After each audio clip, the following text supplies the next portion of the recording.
lies a county called Norfolk. It's Ontario's south coast, you know, and it's surely not remote. If you pass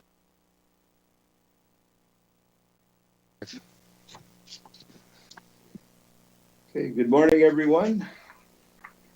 I would like to remind everyone that our meetings are web streamed and televised, and I would ask that you ensure your phones are on silent mode and keep your camera on and mute yourself when not speaking. And of course, remember to unmute yourself if you are speaking.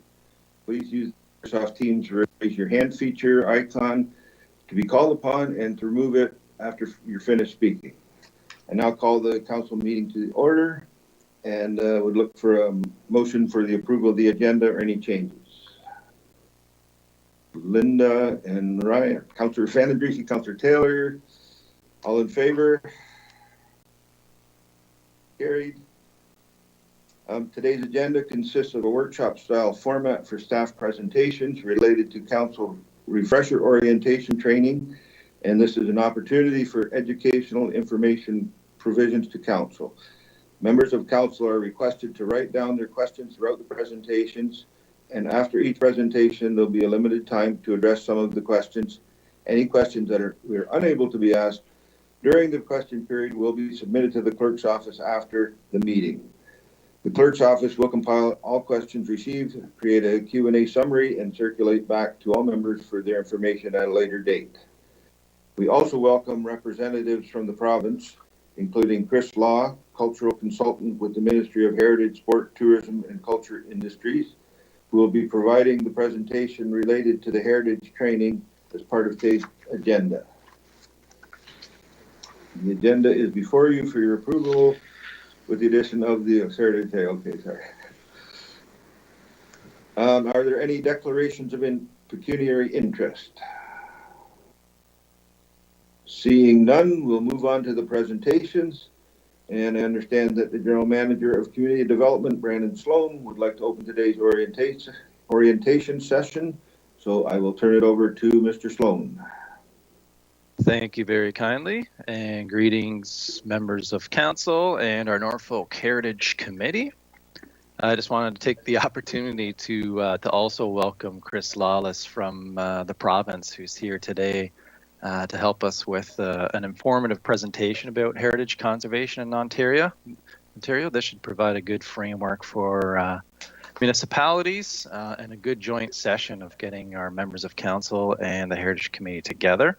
It's also especially timely because there have been some recent amendments to the Ontario Heritage Act. So Chris, just wanted to welcome you to Norfolk County to our session today. And I believe we have the presentation loaded and ready to go. All yours. Hello, everybody. Thank you for having us. I should also mention my colleague Andrew Jeans is also on this call and will be presenting with me. So I'm going to pass it over to Andrew to begin the session, and then we'll be alternating back and forth as we proceed through it. Thank you, Chris. Good morning, Mr. Chairman, members of council, and members of the Heritage Committee. As Chris said, my name is Andrew Jeans, and Chris and I are from the Libraries, Arts, and Heritage Services Unit of the Ministry of Heritage, Sport, Tourism, and Culture Industries. It's our job to help municipalities like Norfolk County to understand how to work with the Ontario Heritage Act. So please advance to the Have we got the presentation included in your slides? I'm not sure whether I should be. Through the chair, yes. The presentation is in our slides, and Kathleen, if you can just move it one more. So we've got it at the beginning. No, go back. Yeah, that's great. So I'll just ask to advance the slides. Chris and I will both ask if one of you can advance the slides. We weren't 100% sure whether or not we would be sharing our slides through Teams, or whether it would be the county that would be doing it. All right. Okay. Can we? So Yes. So as I said, my name's Andrew Jeans, and Chris Lawless and I are going to be presenting on the Ontario Heritage Act and the overall framework for heritage conservation in Ontario.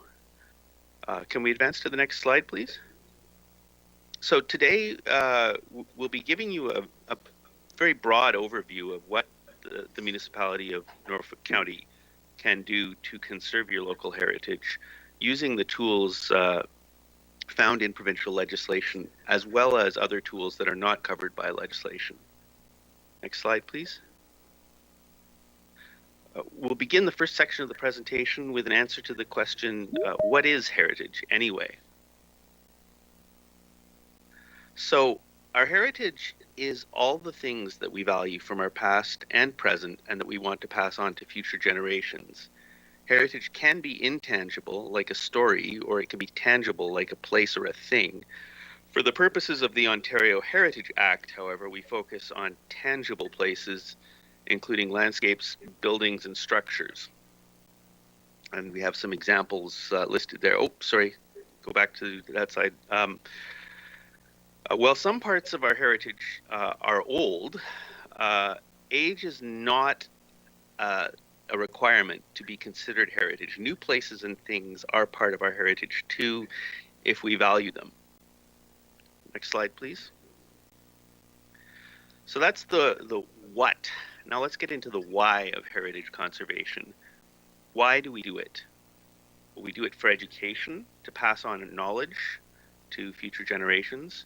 We do it because of it gives us a sense of place, because our identities are at least in part defined by where we live and where we come from. And that sense of place has a connection to economic development too. Sustainable, community-driven prosperity and heritage conservation are in fact deeply linked. Heritage conservation also helps strengthen the connection between generations, giving everybody a stake in the past and in the future. Finally, heritage conservation makes sense from an environmental perspective. It helps to keep waste out of landfill, makes smart use of energy, resources, and land. Next slide, please. So that's the why. Now let's get into the how we use laws as tools to accomplish our heritage conservation goals. Next slide.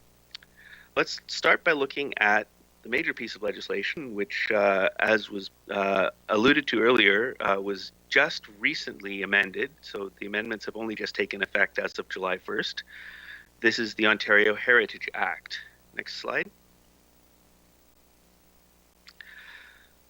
So the Act has actually been around for about 46 years and received significant amendments in 2005 and again in 2019. Those most recent amendments actually only came into force with the July 1st date that I mentioned earlier. The Act gives municipalities a range of powers to identify, protect, and promote your local cultural heritage resources. It also gives property owners a range of objection and appeal mechanisms to those municipal powers.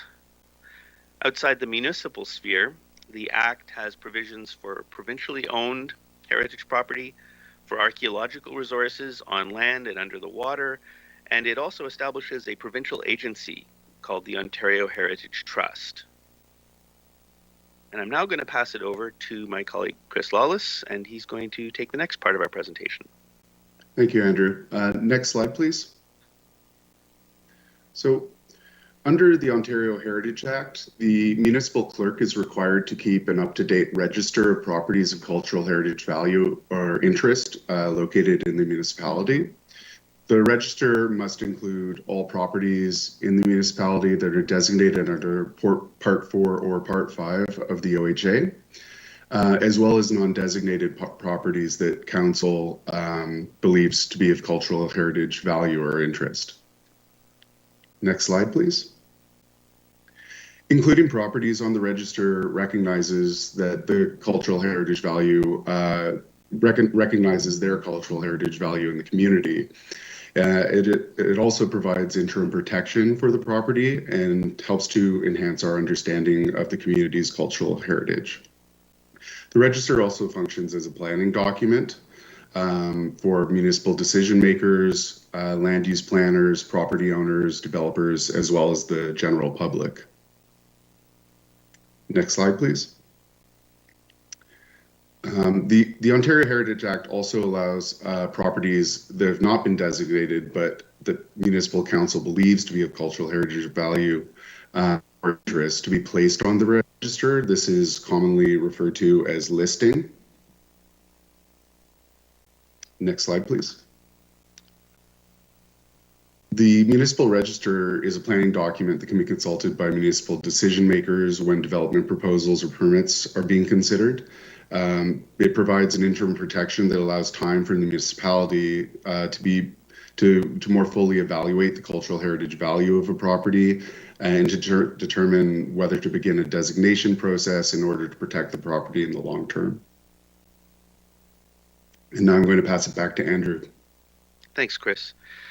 So perhaps the best known and most commonly used tool under the Ontario Heritage Act is designation of individual heritage properties. Next slide. Designation is done by passing a municipal bylaw under Section 29 of the Act. To be designated, a property must meet one or more of the criteria for cultural heritage value or interest, which are established in Regulation 906 under the Ontario Heritage Act. Those criteria are design or physical value, which can mean architecture or other physical qualities of the property, historical or associative value, and contextual value, so how much it contributes as a landmark or otherwise supports the context of its surroundings. Individual property designation does mean certain obligations for the owner, and it also has certain myths that we like to try to dispel. So what does it and doesn't it mean? It does provide formal recognition of the cultural heritage value of a property, which gives the council of a municipality the ability to say yes or no to alterations or demolition. It does not mean that the property can't be sold or have a change of use or have all changes frozen. In fact, it's quite common for designated heritage properties to go through alterations, renovations, etc. Changes to any property are to be expected and can be managed using processes under the Ontario Heritage Act. The more clearly the cultural heritage value or interest of a property and its heritage attributes are set out in the designation bylaw, the easier it is for all parties, including the municipality and the owner, to be able to understand what changes are possible and how they might affect the heritage value. I'm now going to pass it back to Chris.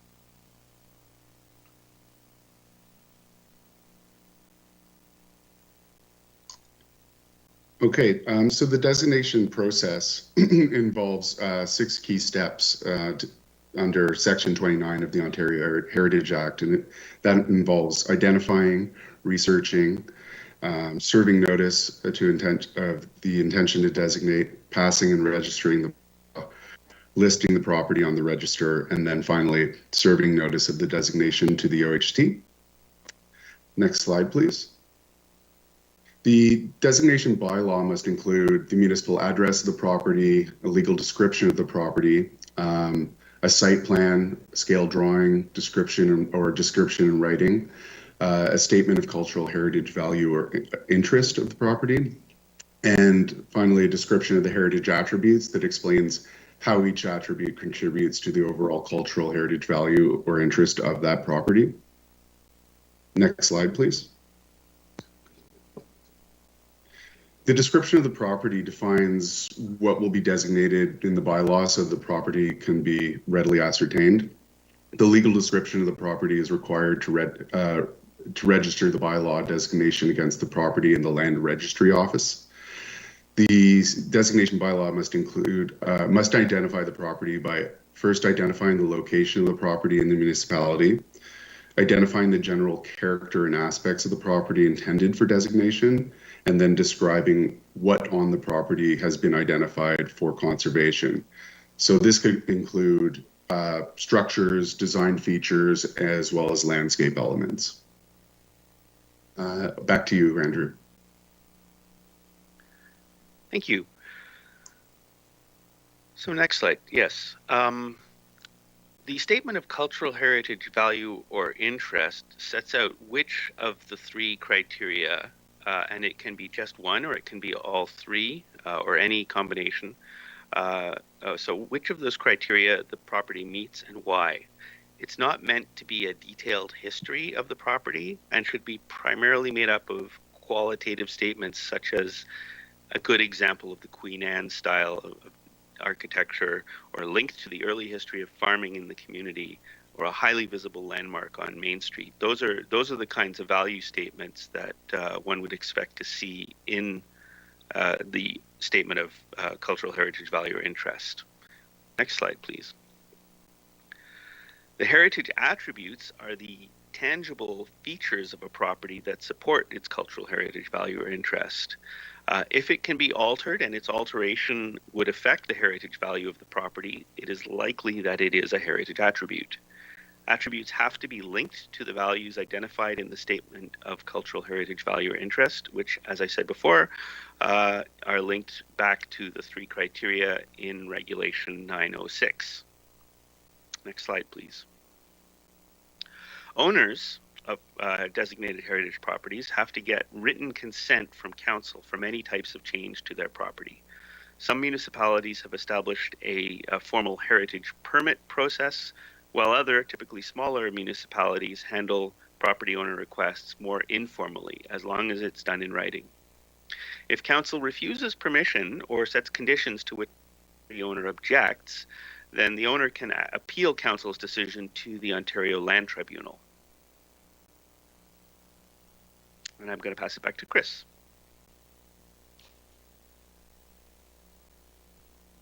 Thank you. The alteration process under Section 33 of the Ontario Heritage Act helps ensure that the heritage attributes of a designated property and therefore its heritage value are conserved. If the owner of a designated property wishes to make alterations to that property and which might affect the property's heritage attributes, they must receive written consent from council. This applies not only to alterations of buildings or structures, but also to alterations of other aspects of a designated property, such as landscape features or natural features, if they are included in the designation bylaw. Municipalities must confirm that the property owner's application for alteration or demolition or removal is deemed complete within 60 days of it being served on the municipality. Next slide, please. When a council-approved demolition or removal is completed, council must consult with its municipal heritage committee, if it has one, to determine what actions, if any, must be taken in respect to the designation bylaw. In some instances, the demolition or removal may result in a change of the property's cultural heritage value or heritage attributes. If the demolition or removal does result in a complete loss of the property's cultural heritage or value, the municipality must pass an amending bylaw that updates, not a complete loss, but a partial loss, and must pass an amending bylaw that updates the Statement of Cultural Heritage Value of Interest to reflect the current state of the heritage property. If the demolition or removal results in a complete loss of all physical elements of that cultural heritage value or interest, the designation bylaw must be repealed. Next slide, please.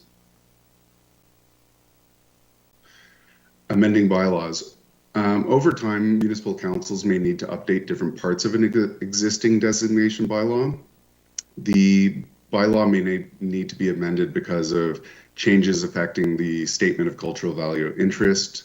The legal description may have changed or might need to be corrected, and the information in the original bylaw might not provide sufficient information to guide or manage alterations of the property.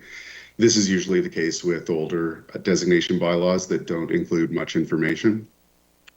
There are two processes for amendments. There's one process for substantial amendments, and then there's another for minor amendments.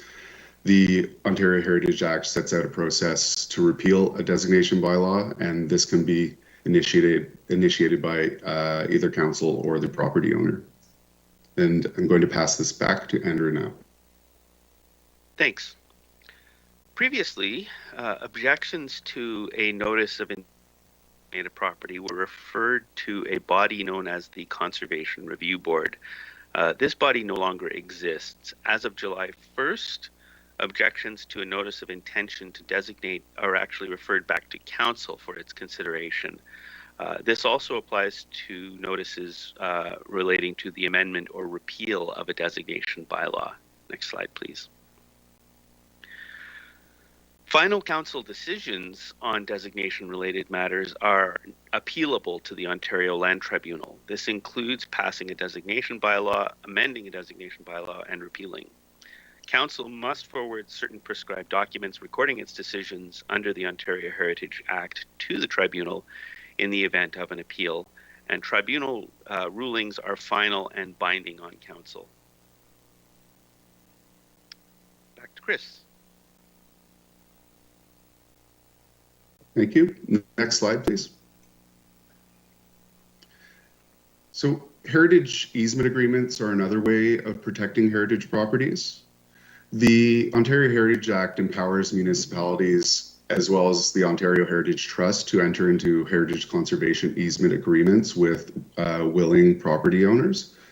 The agreement identifies elements of the property are to be retained in perpetuity, and the agreement may also set out permitted alterations and development for that property.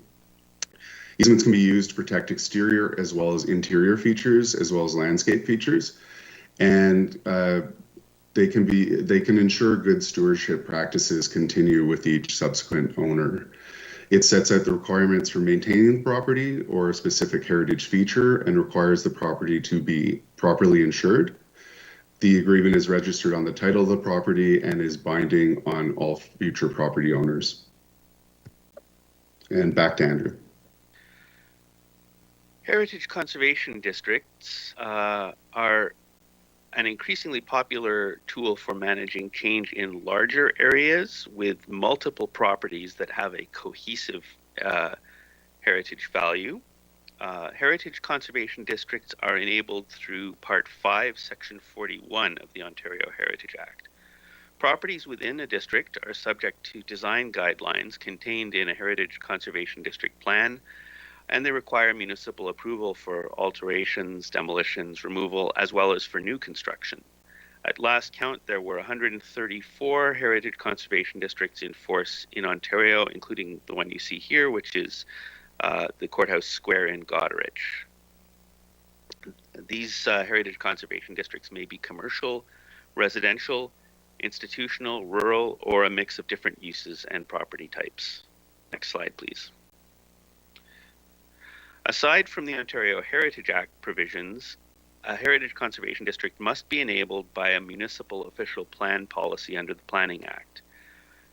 Consistent process that all municipalities must follow to create a new Heritage Conservation District, one which is meant to ensure that the district achieves its goals and reflects the values of the community.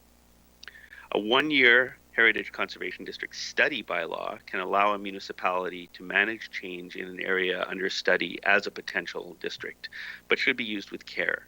Heritage Conservation District study bylaws and Heritage Conservation District designation bylaws are both appealable to the Ontario Land Tribunal. Next slide, please.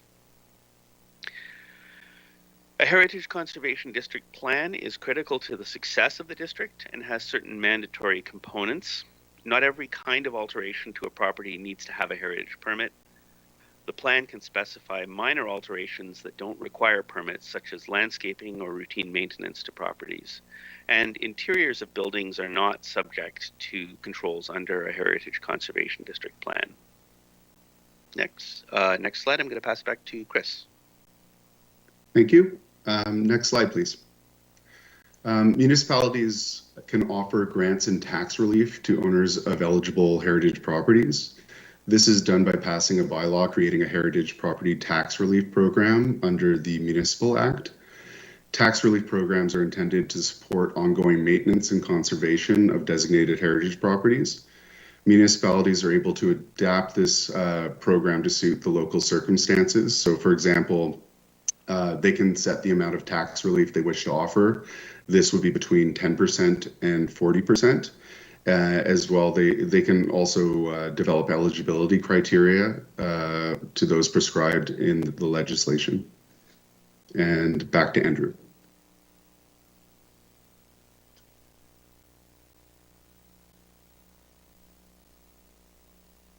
Sorry, I was muted. A municipal council is the decision-making body under Parts 4 and Part 5 of the Ontario Heritage Act, but council can benefit from advice provided by a volunteer municipal heritage committee that it appoints to help it with matters under the Act. A municipal heritage committee is established after council passes a bylaw under Section 28 of the Act. The Act sets out when the committee must be consulted by council before council makes a decision. The committee may also perform other non-statutory functions, such as commemorative plaquing of heritage properties, organizing and guiding heritage walking tours, heritage festivals, etc. To date, there are 151 municipal heritage committees in Ontario out of a total of 414 municipalities that are eligible to establish one. However, something like 90% of all Ontarians live in a municipality with a municipal heritage committee. So the overwhelming majority of people living in Ontario do have a municipal heritage committee in their municipality. Next slide, please. Once council has passed a bylaw to create the Municipal Heritage Committee, it would then seek out volunteers from the community and appoint members to the committee. This must be at least 5 members, but is often more. Council decides on the terms of reference, which sets out the committee's responsibilities, its reporting relationship to council, and other matters that guide the committee's functioning. Council also decides whether to provide funding support or staff resources to help the Municipal Heritage Committee perform its duties. Next slide, back to Chris. Thank you, Andrew. Okay, I'm going to speak briefly about the policy context. Next slide, please. The Provincial Policy Statement, or PPS, is a consolidated statement of the government's policies on land use planning. It gives provincial policy direction on key land use planning issues. According to the Planning Act, all decisions affecting planning matters shall be consistent with the PPS. The PPS provides policy directions on matters related to cultural heritage as well, and it states that significant built heritage resources and significant cultural heritage landscapes shall be conserved. Municipalities are the primary implementers of PPS policies, and this is done through official plans, zoning bylaws, and decisions on other planning matters. Next slide, please.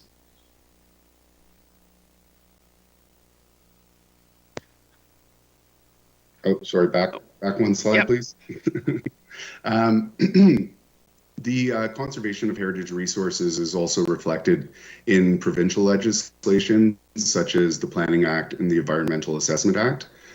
The Planning Act governs land use planning in Ontario and describes how land use may be controlled and the process approval authorities must follow when making land use planning decisions. The Planning Act also provides that official plan policies shall be consistent with the cultural heritage policies of the PPS. The Environmental Assessment Act sets out planning and decision-making processes so that potential environmental effects are also considered before a project begins. The Environmental Assessment Act applies to provincial ministries and agencies, municipalities, as well as public bodies. Next slide, and I think this is back over to Andrew. Yeah. Non-legislative tools are an important part of the puzzle as well, because they help to build public consensus around why conserving cultural heritage matters. Next slide. Non-legislative tools build a bridge between the community and municipal council, the Municipal Heritage Committee, individual property owners, and they help to increase the total level of knowledge in the community about what its cultural heritage resources are and why they're important. Next slide. One of the key actors in promoting heritage conservation in Ontario is the Ontario Heritage Trust. This is an agency of the government that performs many different functions, including owning heritage properties outright. It has a portfolio of heritage properties that it owns around the province. It also holds conservation easements on a wide array of privately and municipally owned properties. It organizes events like Doors Open and Ontario Heritage Week in February. It erects and maintains the well-known blue heritage plaques all over the province, runs the Young Heritage Leaders Program and the Lieutenant Governor's Heritage Awards, and publishes Heritage Matters magazine. Next slide, please. Municipalities, community groups, and other organizations have a role to play in celebrating our heritage as well, through a wide variety of programs delivered at the local level. These local programs are often the most essential part of building and maintaining momentum around heritage conservation in the community. These activities can and often do go on even in communities where the legislative tools under the Ontario Heritage Act aren't being used. But it's most effective when the legislative and non-legislative approaches are working together. Back to Chris. Thank you. Next slide, please. So finally, for any assistance, guidance in interpreting or implementing the Ontario Heritage Act, you can always give Andrew or myself a call or email us. We also recommend consulting the Ontario Heritage Toolkit. The toolkit was intended to provide direction on heritage conservation and help implement the OHA. We're currently in the process of updating the toolkit to reflect the new Ontario Heritage Act. And the toolkit consists currently of 5 books: Heritage Evaluation, a book on municipal heritage committees, designating heritage properties, heritage conservation districts, as well as places of worship. Next slide, please. And now we'll open up the discussion for any questions you may have. Okay, thank you very much to Chris and to Andrew. I see Councillor Columbus has a question. Just thank you, Mr. Chair, and just to commend the gentlemen for doing an excellent presentation. And my question, we've had properties in Norfolk County designated probably up to 40 years. I recall some in the Waterford area that were designated back then. So we've had a long history of designating properties, mostly homes of historic value. But what happens is these properties end up in the hands of new owners. And I recall one situation where someone had 44 windows that were to be replaced within an old house. And they just couldn't afford to meet the guidelines to replace all those windows with what was being prescribed by the Ontario Heritage Act back then. And we've had similar issues in the past 5 years or so. And I just wonder if you can comment on some of those hiccups that people that own these heritage properties are experiencing and how to get around that. So the windows in an old house that is protected by a heritage designation bylaw could be considered to be a heritage attribute, but the Ontario Heritage Act doesn't actually prescribe what they must be replaced with. What it does is it gives powers to council to make decisions one way or the other about those changes. So if council is inclined to allow a property owner of a designated property to replace all of their old windows with brand new ones, you can do that. There's no impediment to that. When you have older designation bylaws that go back to the 1980s or even to the late 1970s, often the description of what's in the property is a little bit sketchy. There may not be very much information to tell you what's important about the property.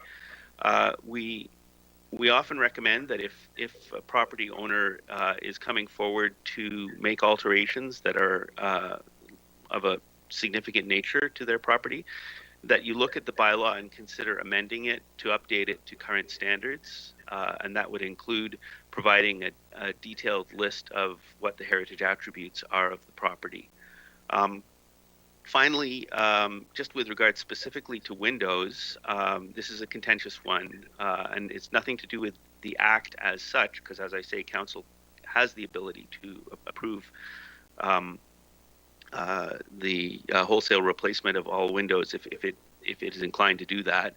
But what that often does is it sends a lot of waste material to landfill, and a number of heritage specialists would recommend seeing whether or not the windows can in fact be repaired rather than replaced as a choice. But again, that's at the discretion of Council, because ultimately it's the Act is meant to give you powers to decide what's important, why, and what to do about it.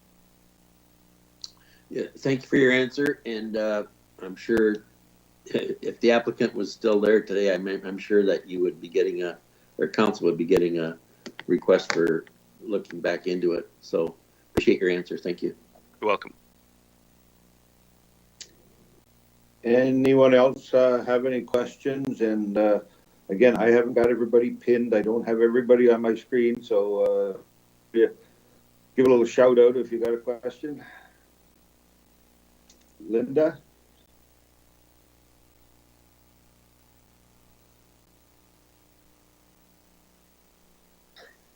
I think I'm unmuted now.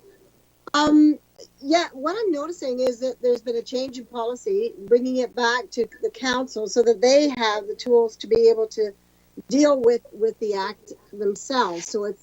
But what is the sense of if you have a property owner and you allow changes, and then all of a sudden the committee, the Heritage Committee, feels that was an inappropriate decision? How do they have the power to appeal it and then take it to the land tribunal, or how does that work? So heritage committees, as I said before, are advisory bodies. They don't actually have any powers under the Act. All the powers are given to the elected council.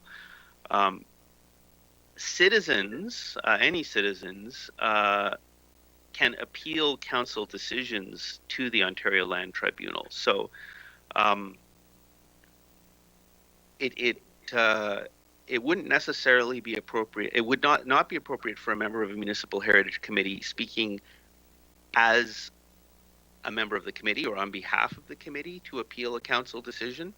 But again, any ordinary citizen acting on their own behalf can appeal council decisions on certain matters. The details of how those appeals work are kind of beyond the scope of what we can talk about today, but I'm happy to discuss them at further length, or Chris can discuss them with you over the phone or by email. Oh, thank you. I'm just curious, because if you take into consideration this particular idea that if you have a property and you have, years ago they put windows everywhere. So there was massive windows and very beautiful windows. But at the end of the day, a new homeowner can't afford such a thing. I mean, it's important to be able to have those tools of council to be able to relieve those people of some of their burden to replace all those windows. Do you know what I mean? So that there's things there that years ago, I remember on Heritage Committee, yeah, there was a lot of things we wanted to maintain, but at the end of the day, is it feasible and can you financially do it is the question, you know, at the end of the day. But I'll seek some further answers later. Thank you. Sure. Well, that sounds like a good segue into following our instructions, that if there's more questions, put them in writing, get them to our clerk, and she will summarize it. And I'll say thank you very much to the reps from the province, and I'll pass it back to Brandon. Thank you. Yeah, thanks very much, Councillor Van Passen. I just wanted to spend a brief moment to note for members of council and the Heritage Committee that Norfolk currently is working on establishing a formal heritage permit process. That work is underway this year, being led by Melissa Culver. And that will include a user guide for landowners about that and the process. And there's more information and working with our Heritage Committee on establishing that and to council. The other couple items that we have on the go this year, as we're kind of modernizing and bringing some clarity to our heritage process, include some documentation standards. We're also have prepared some terms of reference for if there is a cultural heritage impact assessment that's needed. So for example, if there is a development that's proposed on a property that is designated of cultural heritage value significance, then we have a guiding document that tells exactly what the expectations are and how to do that form of study, or that we can scope it or waive it under certain circumstances. And I believe the other thing underway right now, close to completion, is updating our property standard bylaw, and there's a small heritage component to that. So having the formal heritage process, I think, will really help landowners, help our committee, help council. And the other thing that a number of municipalities do, because I'm hearing some commentary about what it takes to maintain a heritage property, whether it's windows or other items. There's a number of municipalities that look at incentive programs to help out landowners with heritage conservation as well. So with that, though, I really do want to thank everybody's time and attention, and really from our provincial ministry friends for coming to give us this information today. So thanks very much. Thank you very much. Yes, thank you.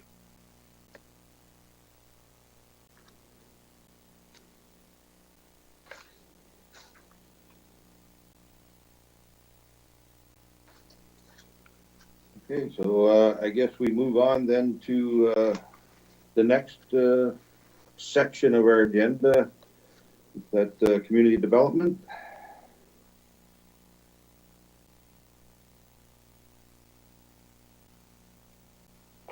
Sure, thanks. And I'll introduce that one and start the presentation with this, and just inviting Tricia and Zvi to join as well, as they will be accompanying me on the presentation. So in terms of our agenda for this particular orientation item on our second slide, I'll just do a bit of an intro about where we're at with the Community Development Division.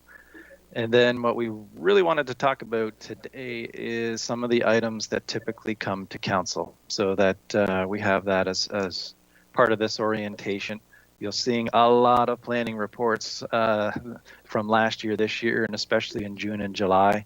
And so a little bit of down to the framework for considering these applications. We do have a little bit of a pause in these two sections of this orientation. So once we get to the end of the development application review, we could pause there and have a little bit of discussion or question and answer if needed. And then to hit it home, we've got some updates of the excitement happening with our economic development priorities. So a little bit about the Community Development Division, just so that we have the update of where we're at on the third slide. We do include building department. We've got economic development, heritage and culture, which we just talked a little bit about. We have the planning department and the recreation department. There's also an administrative group that includes myself and Marie Steiner and Stacy Webb as part of our great team. And we do still have a connection with development engineering, although they formally are within the Environmental and Infrastructure Services Division in the engineering department. Inherently, they are intertwined with the development process and some of the actions and strategic priorities that we're taking over the next year or two. So we did get together the Community Development Division. We actually had a summit early on after the realignment to talk about all of those groups coming together and what this means and who we are, and to develop our business plan for 2021, 2022, so we could be clear with ourselves, other departments, council, the community, our stakeholders. Primarily, we found a lot of commonalities. We are about growth. We do have a number of processes that we kind of quarterback help supporting businesses, doing recreational programming, working through building permits and development applications. But we're about healthy communities, and really it's about shaping the future of Norfolk. So some of the common things and approaches that we had are on the slide there under the vision about our communication and our customer service. And what that led to are a number of strategic priorities.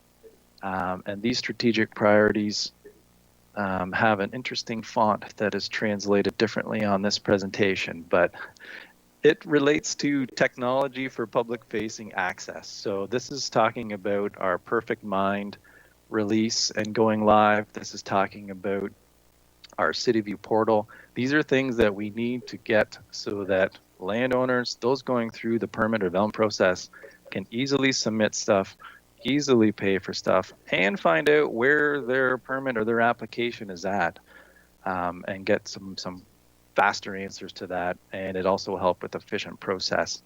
At the same time, these processes aren't, as straightforward for everybody that might be doing a development on their property. We need to do a better job on how to connect with people, some how-to video. Can we make some user guides? How can we make our website better? How can we do things to help people understand some of the process? And at the same time, we're also looking at what changes can we make to the process so that it is a little bit easier and still effective on achieving objectives. To do that, we are intending on doing some roundtable sessions with everybody. So that includes some members of the development industry, which we did in June, and some ongoing discussions. And we're also going to be working on a few specific plans. So very briefly, building department. Primary focus, of course, is on building permits, plan review, inspections, zoning compliance. And there's a number of things that are needing to be looked at and updated as it relates to procedures, so we can improve our procedures, improve some of our customer service aspects, look at our fees, and get things a little bit more user-friendly and a little bit more digital. But also, maybe there's some workshops we can do with members of the public or some of our builders as to what the needs are, what the expectations are, and how to get through that. So after building, we've got a brief update on heritage and culture, who's working on some revised functions for our museums. We're doing a museum sustainability review or study right now. You heard about the heritage practices review. This area, the director, Melissa Culver. And for recreation, we've got Nikki Sloat as the director.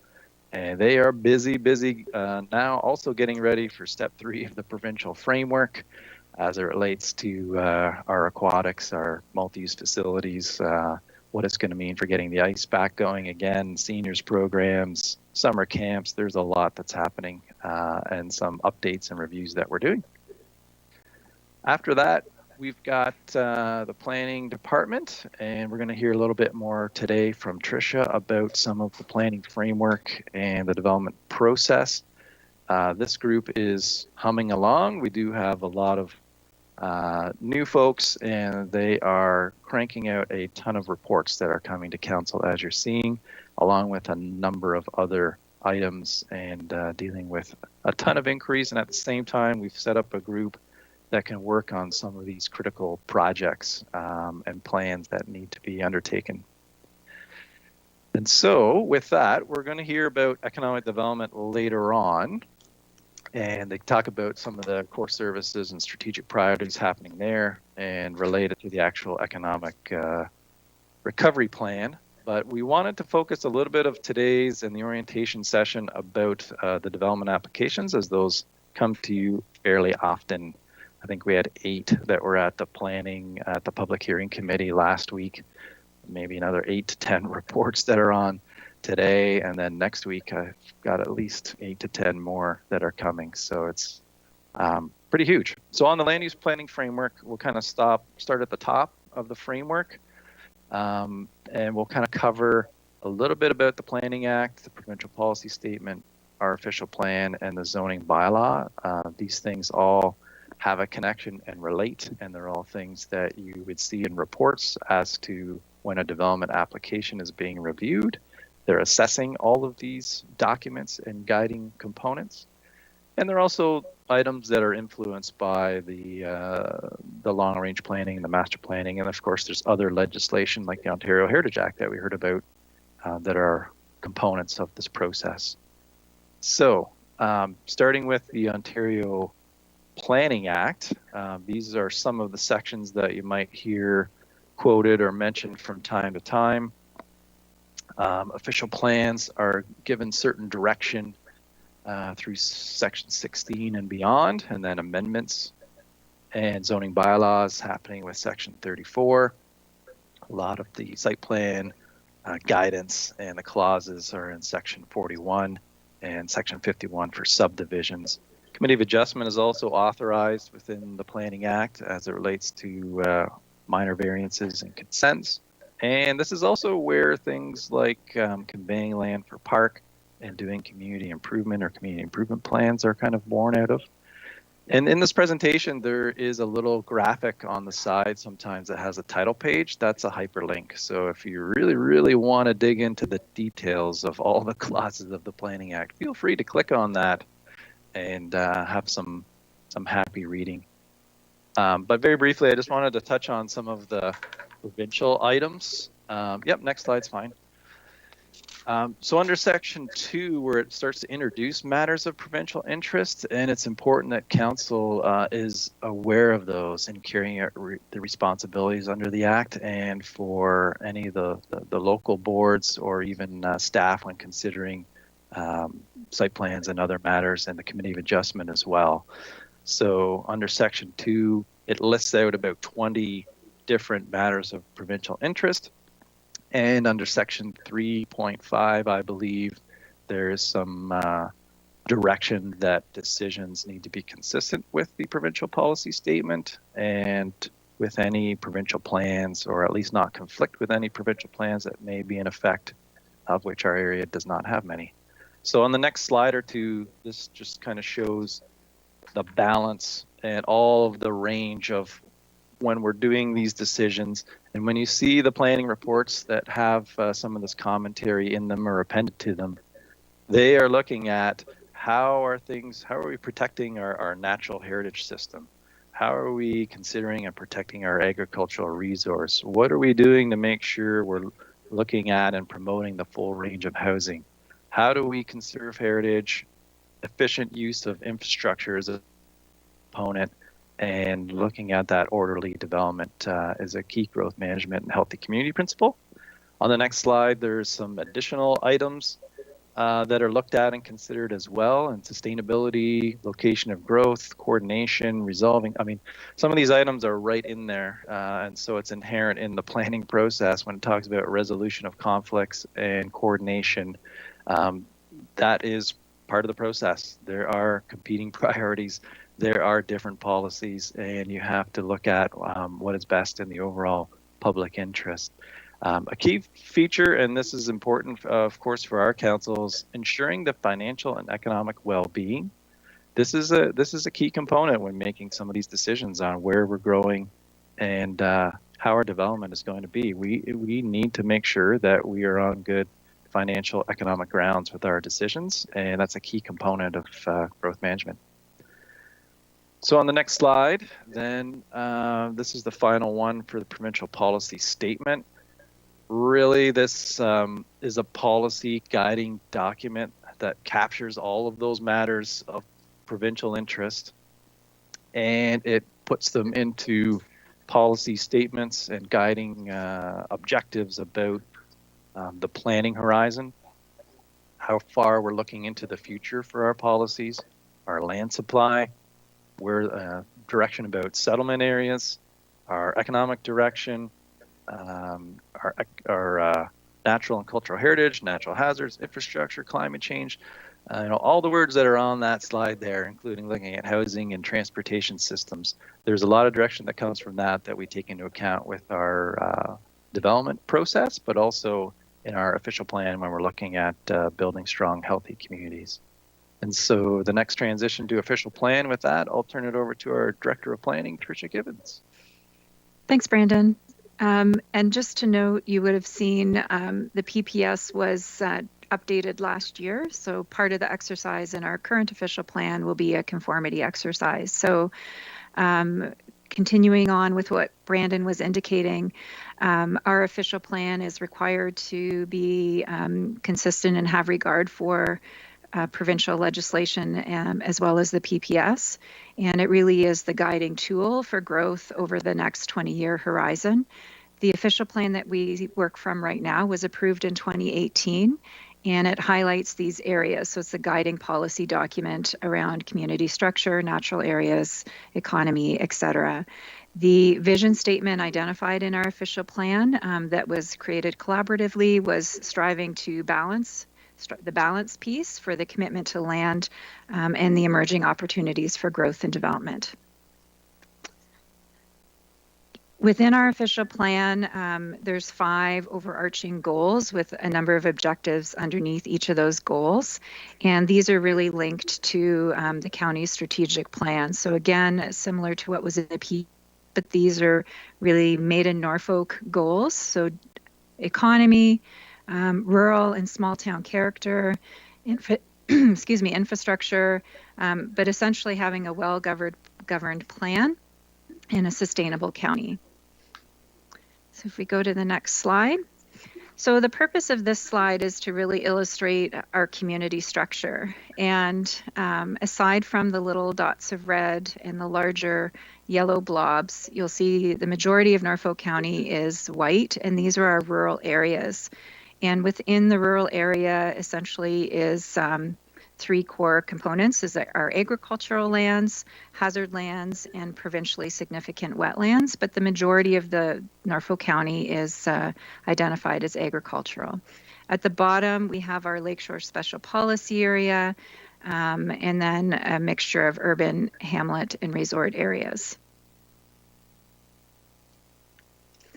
And this slide is really to give a drill down, to give a further example of our official plan and how the designations apply here. So yellow are the urban areas, brown are industrial, the pink is commercial, and the purple is institutional. And then the green are some open spaces. So it's just to give an illustration of what it looks like and what staff work from when they're preparing reports for council.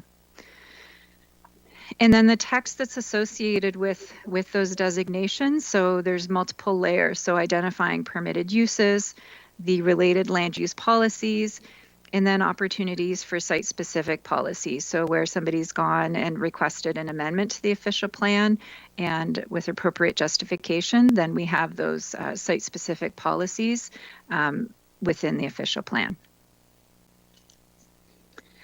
So after the official plan, and the implementing body of the official plan is the Norfolk County zoning bylaw. So as a comparison, what I often tell individuals is it's similar to, you have a piece of legislation and then you have the regulations that implement. So similar to the official plan, and the zoning bylaw is implementing the policies and principles of the official plan. And so here we have it sort of divided where you've got definitions, general provisions that apply to most of the county.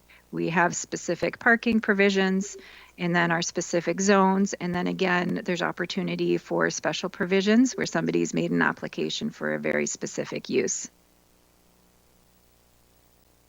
And this is just an illustration or example of how the zoning's applied. So in a hamlet area, you have your hamlet residential, and then there's a site-specific zone provision there where there's permission for something that's outside of what was embedded in the zoning, the general zoning permission.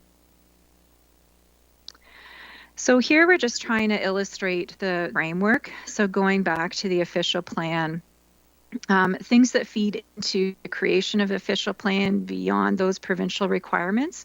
We do master planning exercises that are sometimes led by the planning department or sometimes led by other departments. So for example, the Integrated Sustainable Master Plan core principles and information from that is embedded in our official plan. So when that plan gets updated, that will trigger an update to our official plan as well. And then we have long-range planning tools, so that it would include our secondary planning exercises. Currently, we have the Port Dover secondary plan underway. We will be completing downtown plans as well. And those plans get embedded into the official plan.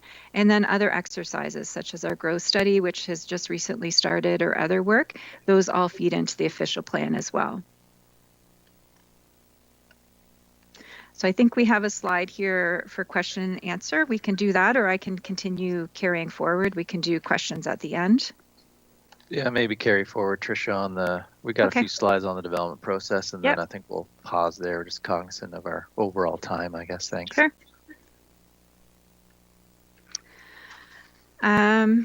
So our development review process. So when somebody wants to do something outside of that doesn't conform with our official plan or zoning, or they want to go to the next step and do a site plan application, then they enter our development review process. And right now, well, in the first 6 months, we've had over 100 new applications. So in addition to the carryover from last year, so we've been quite busy. Let's go to next slide, please. So here we've separated out sort of the different categories that could fall under the development application review process. So we have our public hearing committee and council reports. So those are related to official plan amendments, zoning bylaw amendments, and then the creation of lots, whether through draft plan, a subdivision, or condominium. And then committee of adjustment addresses the minor variance and consent to sever, and they also do easement and lot adjustments. And then we have other reports that go straight to council and committee. So you'll see our long-range planning reports will come to council and committee for consideration. And currently right now we have our part lot control and deemings and telecommunication towers going to council and committee. We do have some thoughts on streamlining that as well, which you'll see future reports to council on that. And then currently our delegated approval authority to staff include the site plan control process, red line revisions, and condominium exemptions. Oh, and I also wanted to note the pre-consultation process sort of starts at the top where individuals are meeting with staff, and these are confidential discussions providing information should somebody choose to go forward with an application. So this is a high-level summary of the overall process. Tried to create a flow chart here showing we start at the pre-consultation stage. Typically, for committee of adjustment, not so much. Usually those applications are simply filed, but for more complications and site plan, we do like to have a pre-consultation, and then the applicant gets a lot of information, and there's an engaged discussion around expectations and what would be required for a complete application. Once an application is submitted under the Planning Act, staff have 30 days to deem an application complete. We have shifted our process right now with the intent of streamlining and making things quicker later on. In previous years, an application would come in and we'd sort of go through the checklist. Okay, you've submitted A, B, and C, you're complete. But then sometimes we'd find later on in the process that the application submitted wasn't actually what was necessary. So we're spending a little more time now in that first 30 days to actually ensure that what was submitted is appropriate. Then once it's deemed complete, it moves through the circulation and staff review process with the intent of that happening more quickly for comment. We also embedded in the process, right now we bring 2 reports to council. So through the public hearing committee, that's the public hearing. So that's more of an information report summarizing what the application is and what the applicant is proposing with some high level commentary and summary of comments. And then we collect that information and then come back to council with the recommendation report. And council ultimately makes that decision based on staff's attempt to provide you with a comprehensive summary of all the information you need to make an informed decision. We do work under statutory timeframes, which were shortened in the last couple of years. So for a zoning bylaw amendment, we are required to have that to council for a decision within 90 days of the application being deemed complete. And for official plan amendments and draft plan of subdivision, we have 120 days. And so if we don't meet those timeframes, we are open to appeals to the Ontario Land Tribunal, which is the new name for LPAT, formerly the OMB. Once they get those approvals, then if appropriate, they could move on to the site plan application stage. We do accept applications at the same time, but the site plan does come after the official plan or zoning approvals, then we would move on to the site plan process. And then finally, we get to the building permit stage. Embedded in the site plan application and draft plan of subdivision are also appropriate agreements that get registered on title with specific conditions that are required to be met, and collection of securities as appropriate. So when staff are reviewing applications, it really is a balancing act. So balancing core objectives of the various policy layers, technical requirements from different departments, comments, inputs from the community, from the applicant, and then all of our legislative requirements. And also important to note that our planners are RPP, our registered professional planners, or are working on that. So we do have a code of conduct that we follow beyond that of Norfolk County, and we are required to plan in the public interest or plan for the public good beyond that of the applicant. So looking at that broad perspective. So with that, I think that's the end of the planning submission. If you have any questions, I'm happy to answer.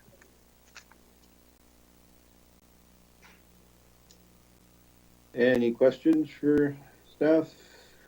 Councillor Van Andriessen?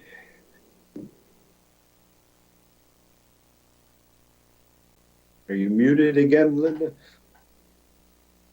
Dear God, that little button. That's why we can't work from home. We've got to get back in an office and you can see my hand. That's my Maybe after the 16th, right? Yeah, okay. Thank you.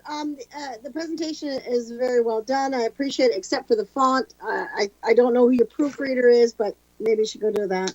When new applications come in, and I look at some of the development, if it's something that needs changes, do they when they come in and start discussion, when is there a fee involved?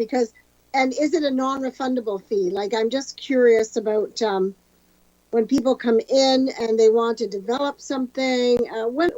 Explain to me a little bit about the fees and when that kicks in. Sure. So informal discussions with the planner or other staff, there's no fee. But if somebody wants to have a formal pre-consultation, there is a fee that's paid. And then if within a year, if they file the related planning application, that fee comes out of the overall planning application. So they're not double paying.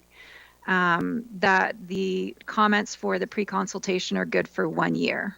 So if they file something after a year, they would lose that. They'd have to pay the full fee, but that's how the fees work. If they start and they pay a fee, and that's is that for the application or is that for the consultation? There's a pre-consultation fee. And for example, say they were having an official plan zoning bylaw amendment. When they filed those applications, that fee, the pre-con would be the fee minus the pre-con. So if they paid for it, but they're not paying twice. And so whenever at the end of the day lose out if they don't further on their application.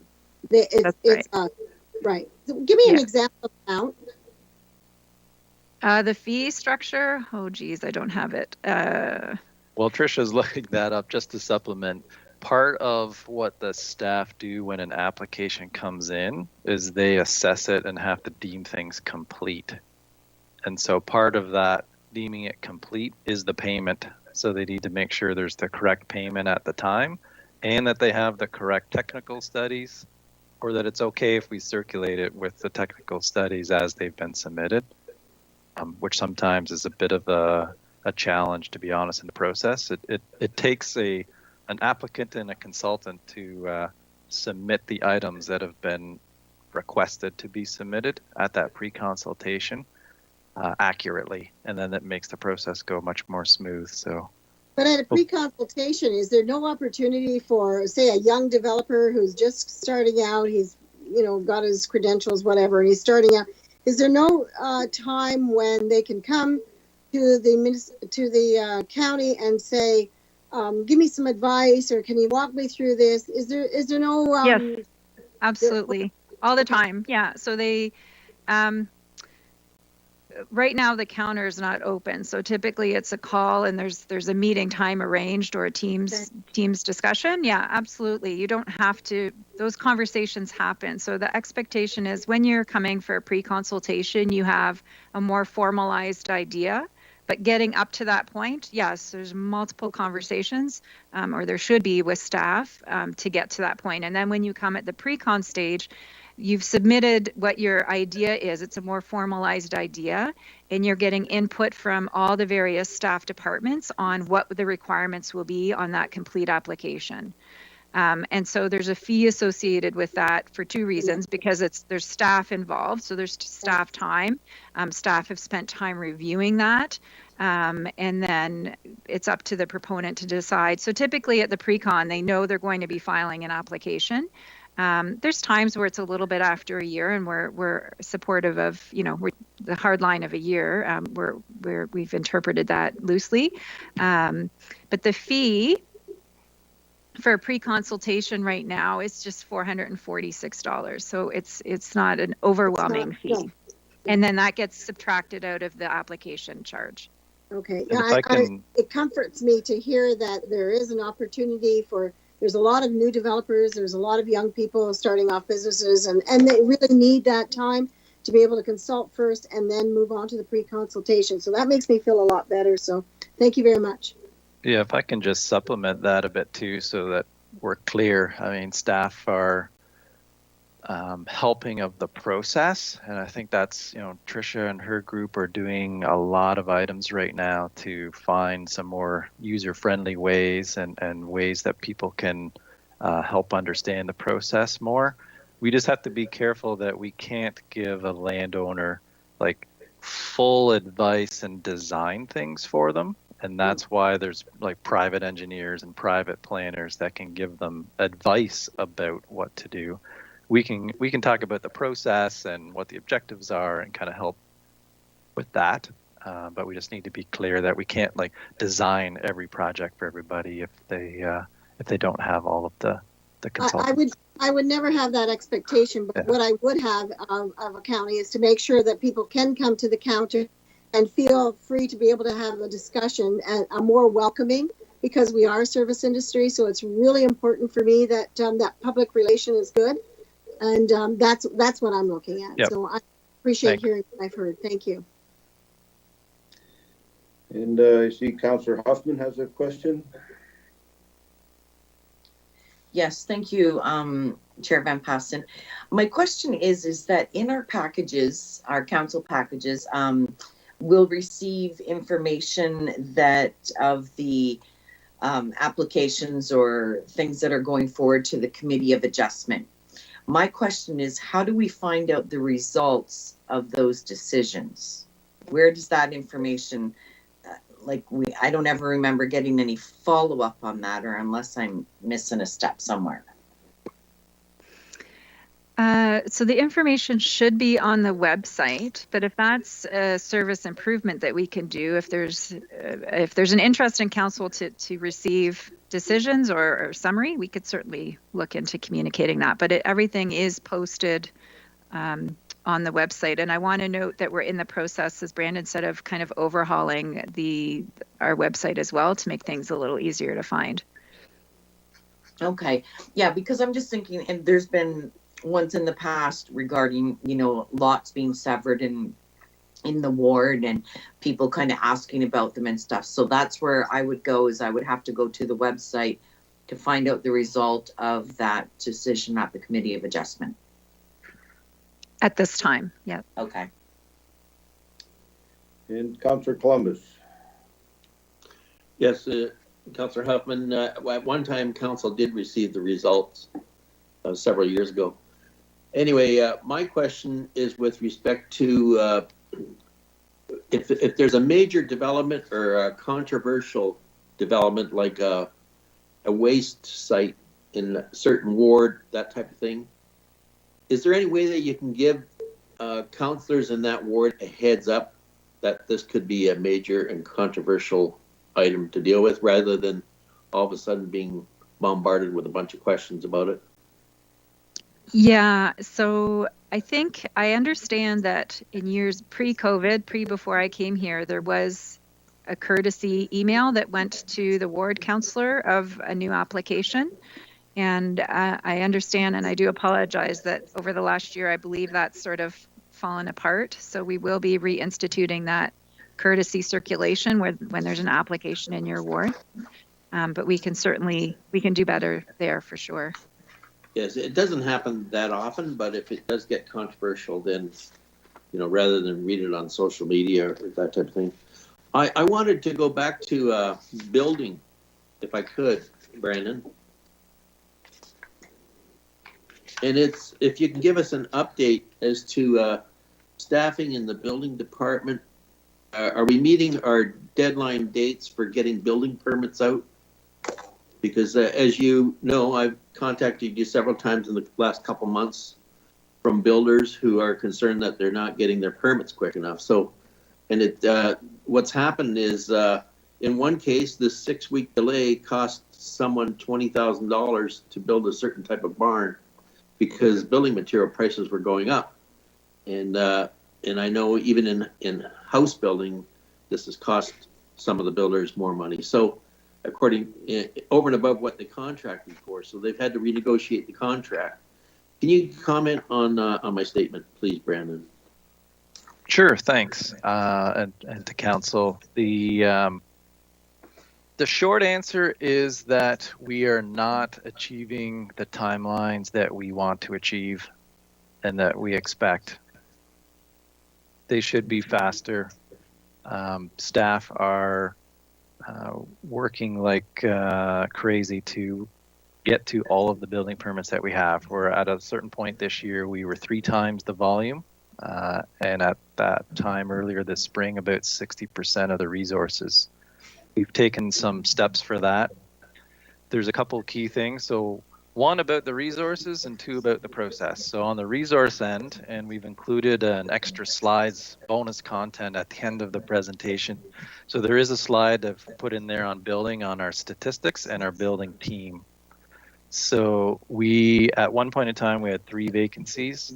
We have one's been hired and started a couple of weeks ago, and that's helpful because he's able to deal with the building permit designs that are more complex, and he's got some good municipal experience. And we have a pending hire right now that we can't quite announce yet, and so that would leave us with 1 vacancy plus this other additional position to start in the near future. So we're not at full complement, but we are getting there. The other key thing about number 2 on the process, we need to be clear, and we talked about what constitutes a complete application. So although folks, we've heard from a number of people that they're submitting an application or that it's been 6 weeks, it's been 8 weeks. Sometimes the designer or the applicant for the owner may not submit it right away. The other item is that it may not be complete in that it needs a clearance from a conservation authority. They didn't pay the correct amount. It's missing drawings that weren't stamped, or it needs an engineering clearance. Notwithstanding, we still want to get through the development and the building permits faster. That is part of our goal. We are also looking at whether and we've got approval to hire a contractor to help with any of the backlog of permits. The same thing, at the same time that this is happening, we've got what you've raised, which is, of course, the price of lumber. Construction is going up. Getting a contractor at a certain site at a certain time, and if they're not there, it could be 6 weeks, it could be 8 weeks. That's a huge difficulty that we've heard from the industry and we recognize. And also a lot of people are making renovations to their property and doing development, which I guess is a good thing, but we do have a recognized situation that we're working on improving and getting more construction happening in Norfolk. Thank you, Brandon. You've given us a clear picture of the situation. Appreciate it. Okay, and I think I saw a little blip go across my screen that the mayor has joined us, and we have Mr. Burgess. And other than that, I think if you have more questions, put them in writing as we sort of laid out at the beginning in the essence of time, and you can get your answers later from the clerk. So, Madam Mayor, have you made it through your technical difficulties? Oh, I'll let you keep chairing, Councillor Van Passen. That's fine. I just wanted to come back to and see if Councillor Huffman is okay with this. I mean, just when we're talking about staff are working like crazy, and every time we task staff with an additional piece of work, even just sending out an email for XYZ, the stuff for the Committee of Adjustments is available online. So maybe we could just do one email with a link for where that's found online. And then it would, you know, it's council's responsibility to go and check that on a monthly basis, rather than dedicating staff time to be able to compile something that really, just like the public can go online, it is readily available.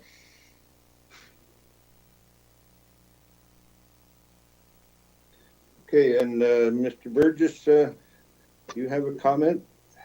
Yeah, thanks. I just wanted to, and Brandon can correct me if I'm wrong, but with regards to the Councillor Columbus's comment on the heads up email, I just want to make sure that the expectation is correct, that it's only at the application stage, not at the pre-consultation stage. So, you know, staff at times may have earlier warning of certain things, but they're actually technically not allowed to share that out, and Brandon can confirm that, because my belief is pre-consultation meetings are confidential in nature and are retained that way. So so just to make sure that council understands that fact, that it would be at the application stage when it becomes a more public process.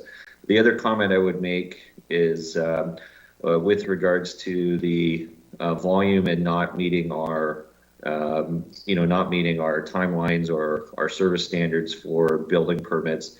The other thing we are looking at is, when we're developing more improved processes, is to be able to have more digitization in that process, and allow, a lot of communities now are allowing builders to file stuff online and to track the progress and track the comments, and everyone can see, see the progress and see where the delays are. And that's something we'd like to move to. Obviously, there's investments that are required, but that would be something else to help improve the transparency of the process, and whose court is the ball in at what point in time. Yeah, that's correct. Just to follow up from Jason there, we call that City View Portal. And the intent is for both planning development applications and building permits. And the original intent was late last year, and it gets bumped into this year, and we're still targeting a soft launch of this fall. There's some challenges with the software program and conveyor of that, but our IT folks are really helping us out with that to deliver, because our customers really need it. And Jason's correct. Yeah, there's a number of the pre-consultations are confidential also, because there's a number of folks that might be interested in properties or looking at purchasing properties, and they may not actually proceed with that. And there's some confidential information in that. But I think Tricia has indicated we'd endeavor to do the circulation to notify, at least courtesy notify, of a development application when it comes into the ward councillor, and we can get back to that. And Tricia, you had one last comment, and then I think it's about time we took a 5-minute break and everybody could stretch around before we start on the ECDEV section. So. Yes, it was just to confirm what Brandon had indicated. So when there's an application, I believe the past practice was to circulate to the ward councillor. That sort of fell apart last year, so we're looking to get back to that. So an application in a particular ward, you would just get a courtesy circulation notification. Okay, so I think we'll take 5 minutes and be back here at 11:01. Everybody needs to stretch by now, so.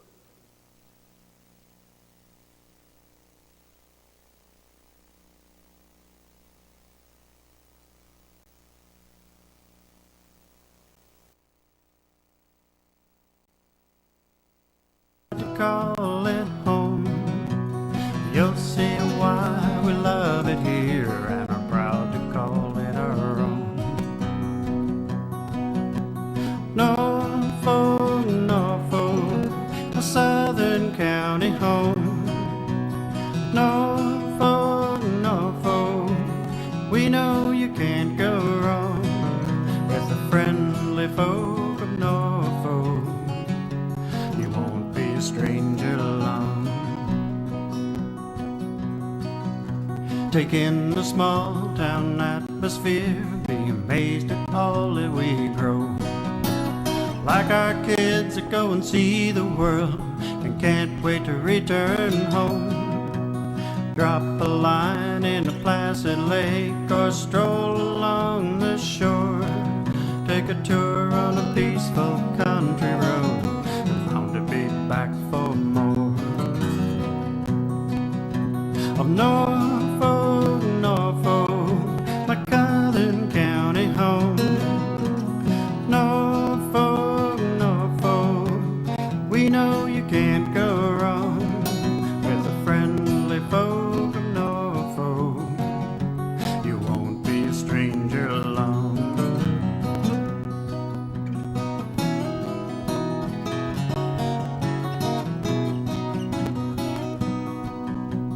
With hard work, we built a dream that only willing hands could do. It's on display at our fall fairs and at all the festivals too. Erie beaches, Carolinian forests, where the flower and dogwoods bloom. Patchwork fields and rolling hills, it's just the place for you. Norfolk, Norfolk, a southern county home. Norfolk, Norfolk, we know you can't go wrong with the friendly folk of Norfolk.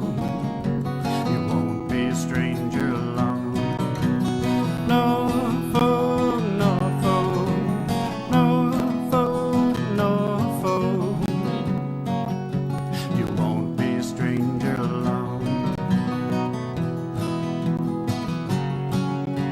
On a strip of sandy soil lies a county called Norfolk. It's Ontario, south coast, you know, and it's surely not remote. If you pass through or spend a day or decide to call it home, you'll see why we love it here and are proud to call it our own. Norfolk, Norfolk, a southern county home. Norfolk, Norfolk, we know you can't go wrong with the friendly folk of Norfolk. You won't be a stranger long. Take in the small town atmosphere, be amazed at all that we grow. Like our kids that go and see the world and can't wait to return home. Drop a line in a placid lake or stroll along the shore. Take a tour on a peaceful country road and bound to be back for more. Of Norfolk, on a strip of sandy soil lies a county called Norfolk. It's Ontario, south coast, you know, and it's surely not remote. If you pass through or spend a day or decide to call it home, you'll see why we love it here and are proud to call it our own. Norfolk, Norfolk, a southern county home. Norfolk, Norfolk, we know you can't go wrong with the friendly folk of Norfolk. You won't be a stranger long. Take in the small town atmosphere, be amazed at all that we grow. like our kids that go and see the world and can't wait to return home. Drop a line in a placid lake or stroll along the shore. Take a tour on a peaceful country road and bound to be back for more. Of Norfolk, Norfolk, my Southern County home. Norfolk, Norfolk, we know you can't go wrong with the friendly folk of Norfolk. You won't be a stranger long. Back to Brandon. Thank you, Mr. Chair. So I'd like to introduce Zvi Lifshitz, our Director of the Economic Development Department, and he will take us through our economic development priorities and the recovery plan and a status update of some exciting things that are on the go right now for Norfolk. Zvi? Perfect. Thank you, Brandon, and good morning, members of council. I'm very happy to be here to have the opportunity to talk a little bit about the Economic Development Department and the work that we're doing from a core services perspective, as well as the many projects that we have underway right now, which are exciting and I think will have some transformational impact for our economy. So, starting with the next slide.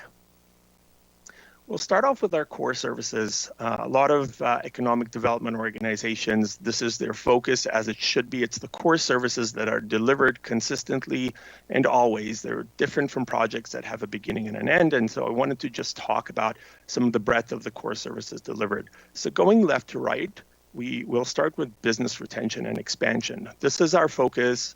This is our work to go in front of businesses, engage in visitations, and ask those employers, what is happening, what are your challenges, and what do you need? And most importantly, how can Norfolk help you? And so we do that on a weekly basis. We're in front of those employers, taking down notes and ensuring that we're following up. Right now, we're hearing a lot of labor challenges, for example, up a series of roundtables to try see how Norfolk County can alleviate some of those labor challenges. But we'll also look at supply chain issues. Of course, we'll support in other areas as well. The next one over is business and investment attraction. This is what economic development is usually known for. It's what new businesses can be brought into the community. This is a significant focus for any economic development organization. Right now, we've got this a little bit on the back burner because, candidly, there's a shortage of industrial land. We are doing something about that, and I'll talk about that in the project side. And then once we're done with that pre-work, we'll be ramping this up again. The next one, land sales, site selection, and investment facilitation. So typically when a municipality has municipally owned land, those are ideal lands in order to attract businesses and also help businesses that come to us looking for expansion opportunities.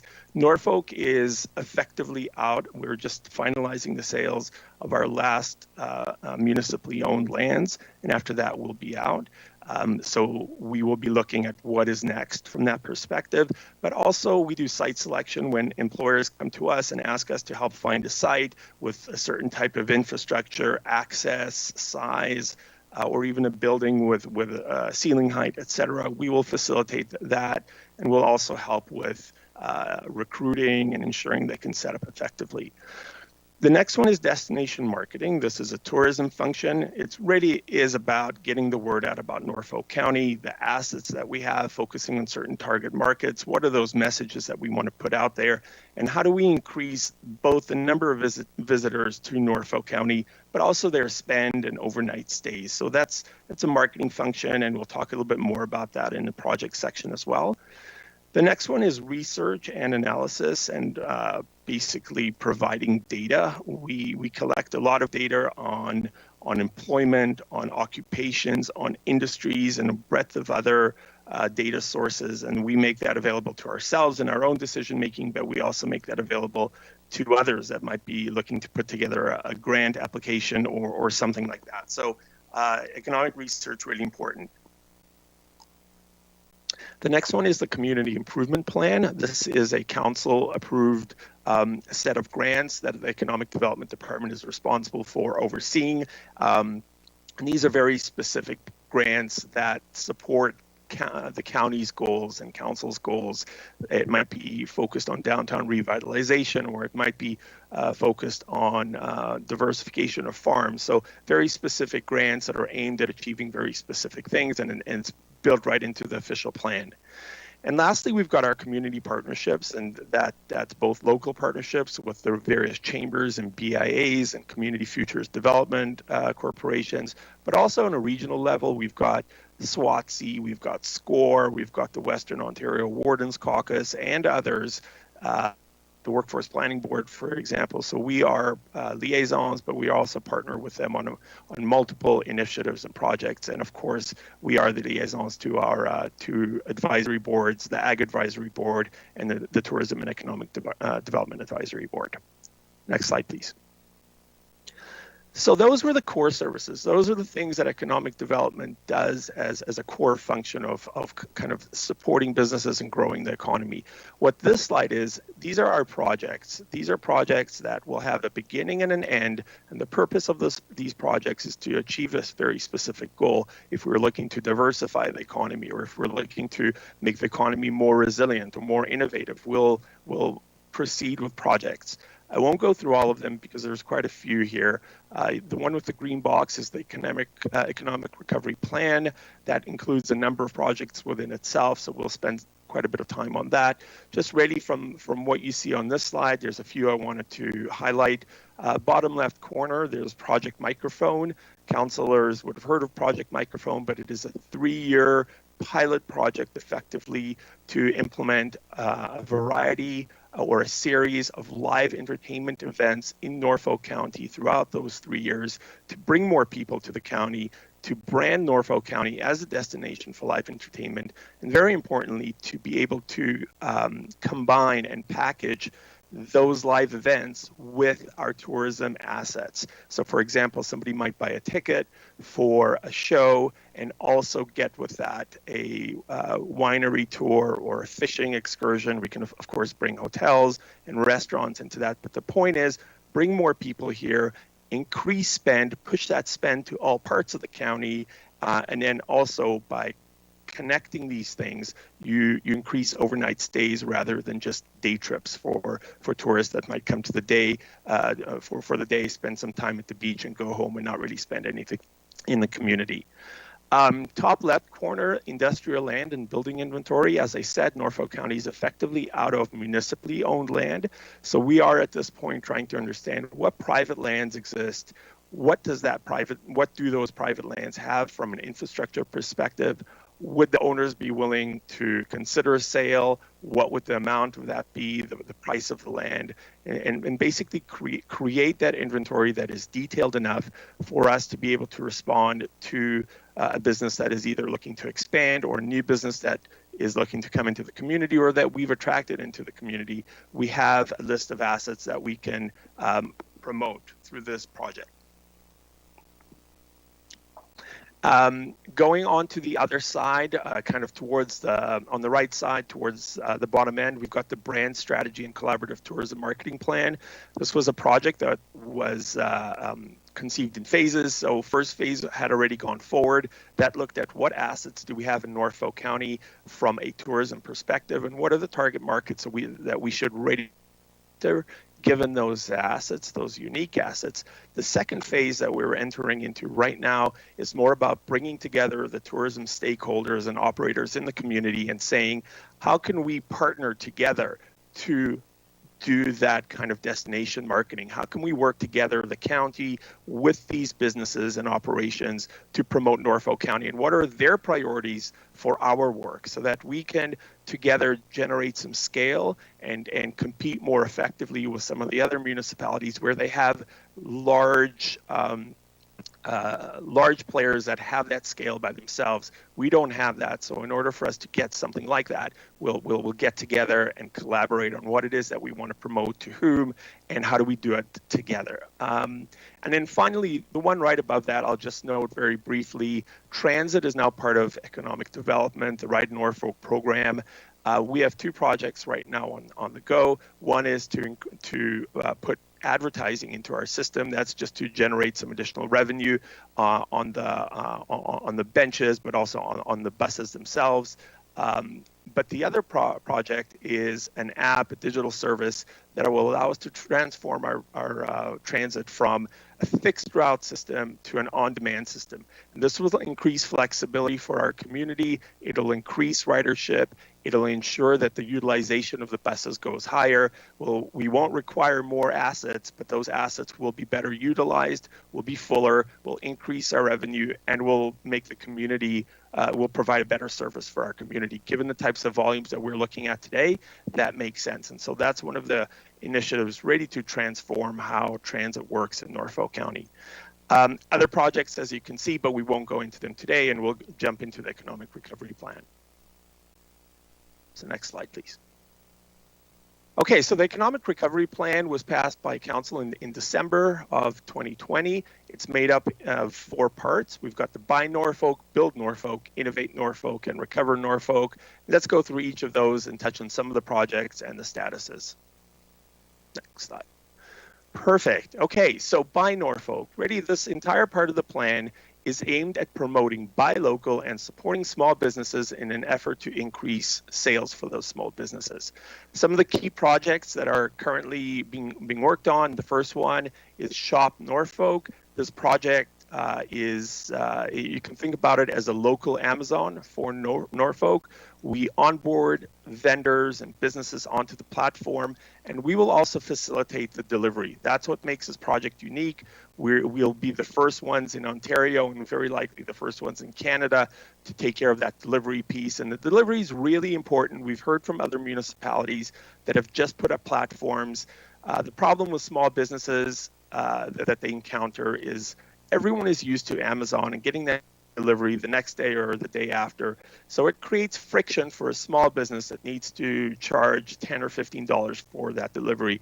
If we can provide that delivery service, at least on a pilot basis, and see what kind of impact it has, we'll be able to potentially help our retailers compete very, very effectively in a digital online capacity. So we're expecting for this project to go live.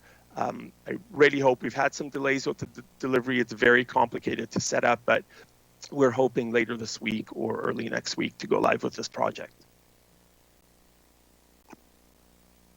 The next project, just right at the bottom, this one is called Visit Norfolk. It is a tourism app. This app is effectively replacing what we used to print, which was an experience guide. That was an expensive process, just the printing, the staff time, and also going after the businesses that would pay to actually participate in that experience guide. It was a bit of a pay to play. It took an entire year's worth of effort to really put that thing together. And it also got stale dated very, very quickly. As soon as it was printed, things started changing. With the app, there's additional functionality. Visitors to the community can plan their trips. It's got mapping features. Of course, everything will constantly be up to date. As soon as something changes, we can change it right away. And much, much less expensive and much, much less time from a staffing perspective. If we find that through our target markets, others are still looking for printed materials and maps, for example, we can certainly look into that. Also under Buy Norfolk, we've had our digital services squad, so we're about to enter into phase 3 of this project. It's 2 resources in our community going to businesses and helping them set up websites, helping them engage in online marketing, social marketing, and really provide them those startup supports to get them into that digital marketing and online world. And also they can help businesses apply for a $2,500 provincial grant that grant can be used for anything within the digital space from a marketing and sales perspective. And then finally, I'll just mention that we had intended to look at how we could extend the patio season with covered and heated patios. We ran into the reality that winter control makes that very, very difficult. So instead, we've looked at other ways that we can support with the patio process. We've redone the process this year. We've shortened we've shortened the amount of time it takes for applicants to get approved. We've eliminated the fees for the next 2 years. We've gone through a multi-year process and also, as I said, shortened the process. So we are still engaged with patios, just not necessarily the heated ones. Okay, next slide. I just wanted you to see an example of what the Shop Norfolk platform looks like. Of course, when we have vendors live, this will be great. We've already got hundreds and hundreds of products online. So now it's just about setting up that delivery or finalizing that delivery setup, and then we can go live. This is what some of the marketing looked like for Shop Norfolk when we were trying to onboard retailers. That was really the key first step of the project. We had radio ads, we had online ads, and print ads. And I just wanted for you to see what the app would look like. This is not our app, but it's from El Paso, but we're using the same platform. So our app will look similar to this, of course, different colors and different images and even different menus, but it is a very functional, very fun-looking app. Okay, next part of the plan, Build Norfolk. This is all about creating the conditions for growth and for the business community and for the community itself. This includes the kinds of projects to enhance fiber optics and more internet service in our community. One of the key projects right now is an entrepreneurship center project that will basically bring to Norfolk County those kinds of entrepreneurship services that you see in other communities, whether in Hamilton or in Kitchener-Waterloo. It's the mentorship, it's the workshops, it's the cohort-based programs, and it's about creating a regional ecosystem that allows our entrepreneurs to get that support and that mentorship and even apply for grants that are available through a local service that we'll call the Norfolk Collaborative or some other name that's an initial name potentially. But that project will be going live very shortly and a staff report will be coming to council. And as you heard from Tricia and from Brandon, there's some efforts to improve and revisit the development process and look at how we improve through how-to videos, shorter processes, video guides, etc. So that's also a part of the Build Norfolk part of the plan. Next slide, please. So the Innovate Norfolk part of the plan, this part, it's basically actions aimed at developing innovative solutions to specific COVID-related business challenges. We've heard through lots of questionnaires and studies that businesses are looking for more digital technologies to be able to collaborate on things that they're looking to collaborate on. So we've started this process, bringing businesses together into workshops and brainstorming sessions to say, how can we support areas like labor sharing or digital custom transit solutions? So how can we use technology within our community to help more businesses buy from each other and source from each other? So that project's underway. Training and workshops, one of the things that came out of the pandemic, businesses identified the need for better skills for themselves and for their employees, those core customer service skills, sales skills, etc. So we have partnered with Venture Norfolk, and we will be delivering workshops on the skill building side through that entrepreneurship center program that I talked about in the last slide. That will be built right into it, but we'll be sourcing content separately from what the entrepreneurs will be getting, but for business owners and their employees. And the last one here, this central COVID information portal, we worked, and then we realized there's ones out there. There's no point recreating the wheel and spending money on something that already exists. And by the time we would get it up, the pandemic would be much further along. So this project probably won't go forward, but we'll be able to pour some of the funding that was allocated for this into other projects. Next slide, please. And then finally, the Recover Norfolk. This is basically actions aimed at funding community-based non-for-profit organizations to support industries that were hardest hit by the pandemic. So what we're looking at here is 4 grant programs that just went live last week. 3 of them went live last week. The 4th one hasn't gone live yet because of a challenge with how the Municipal Act would perceive that one. But the top 3, a Downtown Stimulus Fund, an Arts and Culture Recovery and Resilience Fund, and an Agriculture Industry Solutions Fund, those 3 went live last week. There's a website now set up that describes the programs and the criteria and how to apply, and that will go back to the task force, the Economic Recovery Task Force, to evaluate those applicants, and then that will then go to council for further evaluation and then approval. The cool thing is this funding goes to non-for-profit organizations, and part of the goal is not to support one business or one farm. It is to make those systematic changes that will support, you know, all of a downtown or many parts of the arts and culture industry. So from a downtown perspective, that could be more street furniture. It could be training for business owners. It could be more public art and make the downtown more inviting. There's a bunch of projects that we provided as examples, but we'd like to see what the applicants come up on their own. So those are live right now. And the fourth one we're working on, seeing how we can get that one off the ground, and it's focused on tourism and increasing tourism accommodations in Norfolk County. So that is it. That's economic recovery plan, and happy to answer any questions. Thank you. Any questions, or can we save them until the end of the next presentation? Oh, Councillor Columbus and Councillor Van Andriessen. Yes, where is the money coming from in the budget for the Art and Culture Recovery Fund and the Ag Industry Solutions Fund?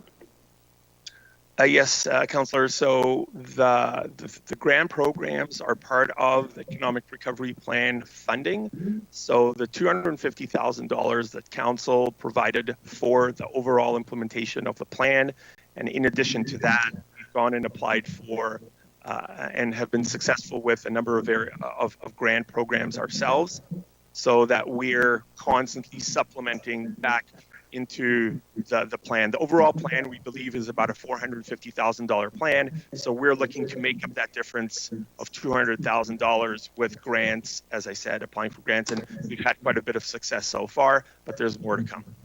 That's great. Thank you.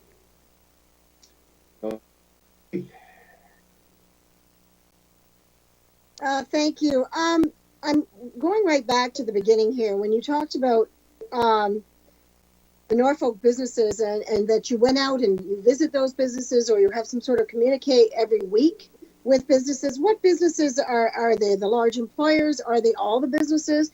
Because there's certainly a number of businesses in the county. Yeah, absolutely. And that's an excellent question. It comes down to the fact that right now the department, from a permanent perspective, you've got two people. You've got myself and an economic development supervisor, Chris Garwood. Between all of these projects and those visitations, we have to focus on those largest employers. So we go through a list of what we call tier 1 employers. Once we've gotten through that entire list, we then go down to the second level. When it comes down to kind of the smaller businesses, we find other opportunities to engage with them through these various projects that you've seen, through the BIA meetings. We're constantly got our finger on the pulse of what the small business community are doing, retailers, restaurants. But those formal visitations and having the formal write-up in our CRM system and having, a follow-ups that may turn into initiatives, that's with your more industrial employers. Okay, so and my next question, I'm coming over to Cortland now. We have an industrial park there. I got the impression that all the land is sold. In Cortland specifically, you're asking, or? Yeah, I'm asking about the Cortland Industrial Hub lands there. Correct. Yeah. The park. I guess it's the industrial park. Yeah. So the industrial park there, the industrial park that we do have something available in right now is the Judd Industrial Park, but even that is effectively done. So if you're asking about municipally owned land, that is correct. Yes. All the land is sold. That is correct. So all the land is sold. And is there an ongoing project to look around those industrial parks to secure more lands? Yes. So through Brandon's group, there is a project to look at, as part of a broader initiative, to look in general at kind of our land and our boundaries and what will our growth look like and what types of lands do we need and where. Okay. So that's ongoing. So I feel secure that that's happening. I'm going to jump over to when we have, say for instance, the land that's owned publicly on the beaches. We have a large lake. How much land is owned publicly on the beachfront sort of deal for access to public? Because here we have a strategy of trying to get people coming into the area. How much private land or public land is there versus public land, I guess, but I'd like to know how much public land there is. Not beachfront properties, beachfront lands. I'm not sure if Tricia. Okay. I can help Buzzy out. So Norfolk County itself owns very little beachfront property. Most of the public holding is, any of the public holding is really through the ministry, through parks, but a significant portion of the lands here are, of beach land is actually held privately in Norfolk County. So for example, Port Dover, the county owns about 60 feet of beachfront property. The rest is privately held. There's actually a report today in the council package about Port Dover.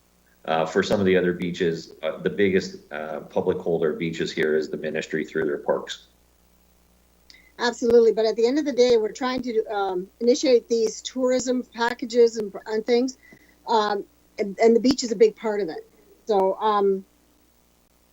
I would like to see us looking into what can we provide, or if there's a possibility of leases so that you can increase your beachfront, because that's what people come down to Norfolk for. Is they like to go out to the wineries, they like to go out to the farms to see some different things and pick up some items, as well as they like to take the kids to the beach. So I'm just always curious about that. So yeah, through the chair to the member. Yeah, the intent of the packages is to, the challenge with beach visitation is, how do you increase their length of stay so that it's not just a day visit and convert it over to it. So the packages that we're looking at putting together is to, encourage that. So for example, we don't have to control the beach to package the beach. So can we give them, can we pull together packages such as with other private sector partners where, you can come down, you can buy a package, you can, allocate so much time to your beach, but then you're also doing some trail riding, you're doing some adventure, zip lining, you're doing some other stuff. Or if you're not, a family generated type of person, fishing tours, bike tours, and partner with their local businesses. So that's really the intent, is to build those packages with our private business owners so that it's easy for visitors to bundle experiences. And the intent then is to take a 3-hour visit and convert it to an 8-hour visit, or convert it to a 48-hour visit. And that's the intent of those packages. Absolutely, absolutely. My thought here is that we should be looking into more to be advantageous, to have more to look at, more to do. And I'm thankful that we have 2 harbors that people can at least go down to, as well as some beachfront there in Port Rowan, which is an absolutely gorgeous little site. So thank you very much. Okay, we'll go back to Mr. Sloan. Do you have a little bit extra presentation here I see at the back of the package? No, I think to the chair, I think that concludes our presentation. We wanted to give a little bit of information about the Community Development Division and departments, but it was more a little focused on the some of the key things that come to council from the development applications and the economic recovery plan actions right now. So I think we've covered it, and we're bang on for 11:30. Now, Councillor Vanadrich, your hand is still up. Do you have another question, or? And you are muted. So.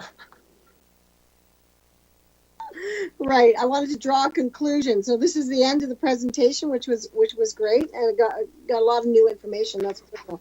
But I'd like, because we have different departments and staffing, I, as a councillor, really like to get heads up on different issues. I like to be informed. So if there's always possibilities of attaching a little bit of a note to say what's happening, I really do appreciate that. As a councillor, I'm here to represent the people, so I don't like to end up having to look it up on a website. I like to have a little heads up first. I do appreciate that from staff. Thank you very much.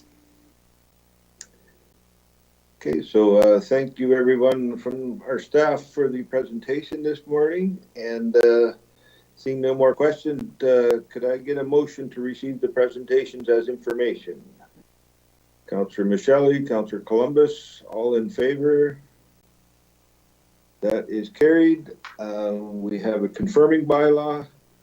May I have a motion on bylaw 2021-89 being a bylaw to confirm the proceedings of the Council of Norfolk County at the special council meeting held on the 13th day of July 2021 to be approved, signed by the mayor and the clerk and affixed with the corporate seal. Mover and seconder, Councillor Van Andrieschie,